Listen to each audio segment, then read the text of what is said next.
My name is Raka. I'm a student from Indonesia, part of a foreign exchange program in the US.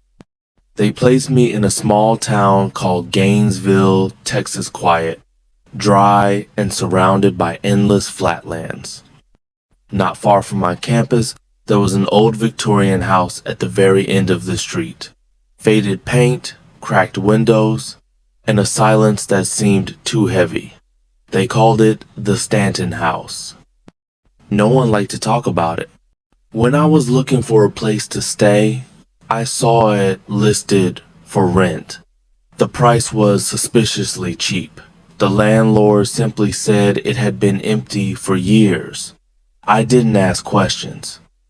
I was a foreigner, I just needed somewhere to live. The first night felt normal until midnight. The living room light suddenly turned off on its own. Then came the sound of soft footsteps from upstairs. I knew I was alone. It kept happening every night. Quiet footsteps, soft thuds above me, whisper-like sounds near the attic door. I started feeling watched, especially when I sat in the living room after midnight. The next morning, an old neighbor stared at me from across the street. She didn't say anything, just shook her head and slowly went inside. Curious and unsettled, I went to the local library and dug through old newspapers. One headline chilled me to the bone. Asterisk, asterisk, tragedy at Stanton House. 3 children found dead in attic. Asterisk, asterisk. The article said they were locked up for days. Starved, their father vanished, their mother taken to a mental institution. No one knew what really happened.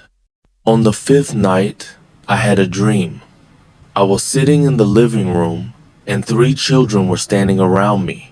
Pale faces, hollow eyes. They didn't speak. They just stared.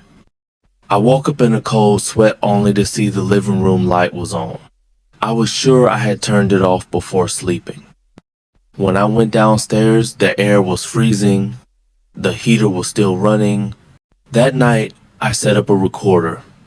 Around 2 a.m., the mic picked up faint tapping, soft breathing, something dragging across the floor. I climbed to the attic door. It was locked. But from the crack beneath it, I saw small feet standing still just beyond the threshold. I didn't knock. I didn't open it. I slept with the lights on that night, but it only made things worse. The next morning, I left. I didn't pack. I didn't look back. I just ran.